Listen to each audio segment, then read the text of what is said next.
नमस्कार, जय धन्वंतरी।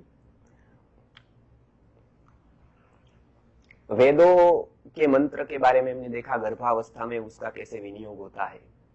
अब मंत्रों की ही बात आ गई है, तो जो मंत्रों का हृदय कहा जाता है, जिसके बिना मंत्र शून्य हो जाते हैं, जैसे शून्य के बिना गणित शून्य हो जाता है। जो अंक न होने पर भी एक बहुत बड़ा अंक है, इसको शून्य के जिसे हम बात करते हैं, उसी तरह से सभी मंत्रों का सार जिसमें आ गया है वो ओमकार है या प्रणव है। ओम इत्याक्षर ब्रह्म व्याहरण मामनुस्मरण, भगवद गीता में भी बताया। तस्य वाचक प्रणव, योग सूत्र में बताया कि परमात्मा का वाचक शब्द ओमकार है। ओमकार एक विशिष्ट ध्वनि है, एक विलक्षण ध्वनि है, जिसकी असर पूरे शरीर पर और पूरे पिंड पर, पूरे ब्रह्मांड पर है। भगवान ने भी गीता में प्रणव सर्व वेदेषु, प्रणव है वो वेदों का सार है, ऐसा बताया है। प्रार्थना में भी ओमकार बिंदु संयुक्तम नित्यम ध्यायन्ति योगिनः, ऐसा कहकर कामदम मोक्षदं चैव ओमकाराय नमो नमः। इसको कामद और मोक्षद, काम को सिद्ध करने वाला और मोक्ष को भी सिद्ध करने वाला बताया गया है। एक पुस्तक अंग्रेजी लेखक ने, ये तो मैंने भारतीय पक्ष में ओमकार को रखा, आयुर्वेद की संहिताओं में भी ओमकार की बात आई है। देव व्यपाश्रय चिकित्सा में भी बहुत सारे मंत्र, अनुष्ठान, जप वगैरह ओमकार से ही शुरू होते हैं।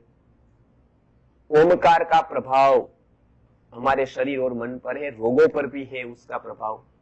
तो गर्भावस्था में भी ओमकार का प्रभाव होता है। केवल ओमकार का जप सन्यासियों को बताया गया है, कुछ और मंत्र के साथ ओमकार का जप सभी को बताया गया है। ओमकार की ध्वनि सब कोई कर सकते हैं, वो जप अलग है, ध्वनि अलग है। उसका विशिष्ट प्रभाव तो आज्ञा चक्र पर है, जो हमारे यहाँ पर कपाल पर स्थित है, जहां पर हम तिलक करते हैं। तो ये भारतीय पक्ष। विदेशों में भी, जैसे नासा में ओमकार के ऊपर बहुत संशोधन किया, और जो ब्रह्मांड से जो ध्वनि निकलती है और वो सुनाई देती है अस्खलित रूप से, वो करीब करीब ओमकार जैसी है। वो उन्होंने बताया है कि ओम जैसी ध्वनि सुनाई देती है। आगे प्रैक्टिकल योग नामक एक ग्रंथ है जो एलन कोल्वर ने लिखा है, उसमें भी उसने ये तथ्य को रखा है कि भारतीय साहित्य में ओमकार की ध्वनि है वो सबसे श्रेष्ठ ध्वनि है।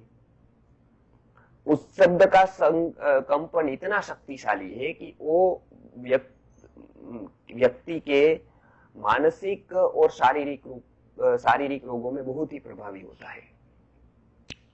और उन्होंने कंपन का उदाहरण देते हुए बताया है कि जैसे कोई बहुत बड़ा कंपन हो और इमारत हिल जाए, पूरी खिड़कियों के कांच, शीशे फूट जाए, जैसे वो कंपन का प्रभाव होता है, उसी तरह से सूक्ष्म प्रभाव ओमकार की ध्वनि का है, और वो पूरे शरीर की नाड़ी तंत्र को, पूरे शरीर के नाड़ी तंत्र को प्रभावित करता है।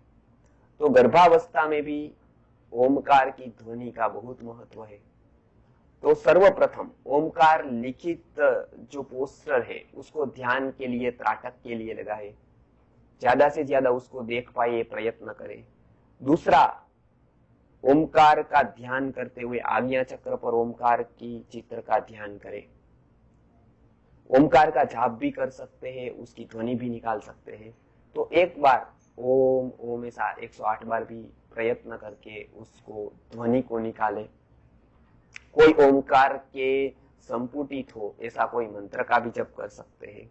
और ओमकार का जप उम से तो कैसी ध्वनि उसकी करनी है, प्लुत, वो किसी विद्वान के पास सीख ले। हमने भी वो अपने ऑडियो में हम उसका ध्वनि करके दिखाएंगे, ताकि सही रूप से उसकी ध्वनि हो। शिक्षा के, पाणिनीय शिक्षा के स्वरूप में जो बताया है अलग अलग वर्णों का ध्वनि, उस तरह से ओमकार की ध्वनि हो, तो उसका बहुत ही लाभ गर्भावस्था में मिलता है। गर्भस्थ शिशु एवं गर्भिणी दोनों के लिए बहुत ही उपयोगी होता है। खास करके उसका असर नाड़ी तंत्र पर एवं नर्वस सिस्टम पर यानी जो चेता तंत्र है उसके ऊपर होता है। तो ये गर्भावस्था में ओमकार की साधना इस तरह से कर सकते हैं और उसका लाभ ले सकते हैं। नमस्कार, जय धन्वंतरि।